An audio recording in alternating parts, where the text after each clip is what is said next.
Sarap ng buhay bakasyonista, pero ito ang realidad. Dapat kang bumalik sa mga nakaraang taon na yung ginawa ay yung muling babalikan dahil isang taon ka lang. Magbabakasyon na naman. Siyempre, ito ang aircon na aking pinanggalingan noong nakaraang taong 2023 na aking nilinisan at ito na naman, uulitin ko na naman sa pagting ng isang taon.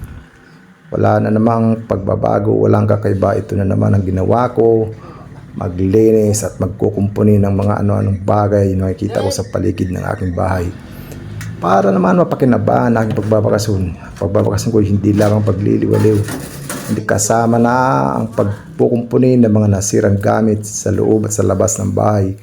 Dahil tanging ako lamang ang pwedeng gumawa nito, para naman makatipid ng gastusin at hindi naman sayang ang laging paupo-upo porkit nagkakape o kung pag-alagala. Okay, kasama na rin yun sa bakasyon, ang maglinis, magkumpuni, maintenance ng mga aparato, mga electrical wirings or ano pa man ang meron ka sa bahay na dapat mong gawin.